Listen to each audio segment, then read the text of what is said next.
Pourquoi est-ce que tous les protagonistes d'anime sont assis à cette place au fond de la classe juste à côté de la fenêtre? Encore une question stupide que je me suis posée en regardant un anime stupide pendant cette période de confinement où tout le monde devient encore plus stupide. Et pour les personnes stupides comme moi qui se sont posées cette question stupide, voici la réponse en 3 raisons qui, quant à elles, ne sont pas si stupides que ça. La première, le système scolaire japonais. Assez différemment d'ici, et encore ça dépend, les places sont attribuées et fixes durant tout le semestre et les élèves y passent du coup toute leur journée, puisque c'est les profs qui se déplacent de classe en classe et non les élèves. D'ailleurs certains, pour beaucoup d'ailleurs, mangent à leur bureau. Les personnes en charge de créer des animés ou même les mangaka, etc. doivent donc choisir de façon optimale la place des protagonistes en classe car ils ne pourront plus vraiment la changer ensuite. Ça se fait, certes, mais c'est rare. En général, il n'y a pas de raison que ça arrive si ce n'est pour une nécessité narrative, ce qui est le cas par exemple dans From Me to You, un anime romantique que je vous conseille.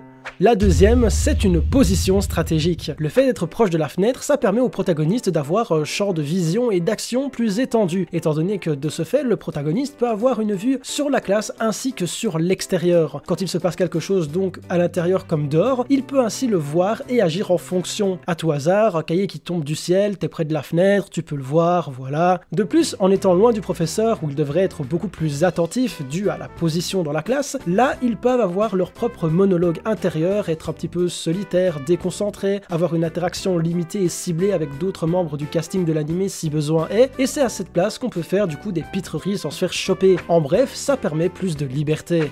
Et enfin, c'est par pure facilité également. C'est la place qui est la plus adaptée et justifiable pour pas mal de personnalités différentes pour les héros, aussi bien les gars badass et ténébreux solitaires que les personnes timides qui souhaitent s'effacer ou même la personne distraite ou voire même turbulente ou encore celle qui est plutôt rêveuse et passera son temps à regarder au travers de la fenêtre. De plus, quand on a des plans sur les protagonistes en classe, ça permet de faciliter le dessin ou l'animation des backgrounds. Bah oui, un mur et une fenêtre ça bouge pas beaucoup et si le personnage se trouvait devant, on devrait mettre plus de détails dans les décors en y mettant les camarades de classe, les faire gesticuler un peu si vous voulez ajouter du mouvement, alors qu'à cette place, nul besoin de tout ça. En plus, ça permet des plans depuis l'extérieur aussi pour la diversité, et la diversité, c'est cool. Et voilà les raisons pour lesquelles les protagonistes sont souvent assis à cette place dans les animés. C'est devenu assez récurrent dans le médium depuis une trentaine d'années avec l'animé Echo, dans lequel une élève facilement distraite et turbulente s'est mise à côté de la fenêtre, et depuis c'est devenu une sorte de cliché. Ça a été très rapidement repris par d'autres artistes par la suite, puisque c'est un endroit qui s'avère plutôt pratique pour les raisons évoquées précédemment. Et parce que je ne vais pas vous laisser partir sans vous conseiller quelques animés où vous pourrez retrouver des protagonistes assis à cette place, qui permettraient d'ailleurs de justifier ce que j'avance dans la vidéo, voici 3 animés de type School Life qui sont très agréables à regarder. Tonari no Seki-kun, ou un animé dont les épisodes durent 12 minutes et nous raconte les pitreries de Seki, un jeune garçon qui tue le temps de façon peu banale et qui ne se fera jamais choper, contrairement à sa voisine de classe, toujours distraite par les conneries de Seki qui récoltera toujours les pots cassés. C'est court, c'est drôle, on a toujours envie de voir quelle connerie Seki va inventer pour passer le temps, ce qui fait que les épisodes s'enchaînent extrêmement vite en plus du format court. On a également Keon, que vous connaissez sûrement au moins de nom, un school life musical qui raconte les aventures de jeunes collégiennes qui vont former un groupe de musique et qui du coup vont faire de la musique, mais aussi plein d'autres trucs. Considéré comme un des piliers du slice of life par certains, le mouet est très présent, les persos sont fort attachants. Personnellement, je vous avoue que je suis bien fan de cet animé. Il y a 2 saisons de 25 épisodes et quelques films OAV, etc.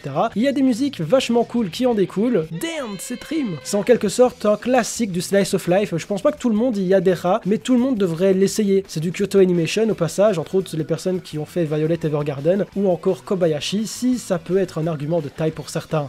Et enfin, un animé de romance évoqué précédemment, à savoir Kimi ni Todoke ou encore From Me to You en anglais, dispo sur Netflix en 2 saisons pour 36 épisodes au total. Ça nous parle d'une fille très renfermée et rejetée qui va être acceptée par un garçon populaire. Ils vont créer des liens, elle va grâce à cela se faire des potes et on va suivre l'évolution de leur relation. Une fois de plus, un animé romantique assez simple mais très intéressant de par l'évolution du casting tout entier, parce que les personnages secondaires sont vachement cool et intéressants aussi. L'animé est globalement très bien exécuté, et surtout la romance, même si je l'ai trouvé un petit peu long sur la fin, mais niveau animé School Life romantique, ça reste du très très bon cru. En plus, l'héroïne ici change de place à un moment, une fois de plus positionnée de façon très stratégique, on comprendra au fil des épisodes pourquoi. Merci le scénario. En plus, ça montre ce que je disais concernant les places fixes attribuées. Bref, c'est l'exemple parfait.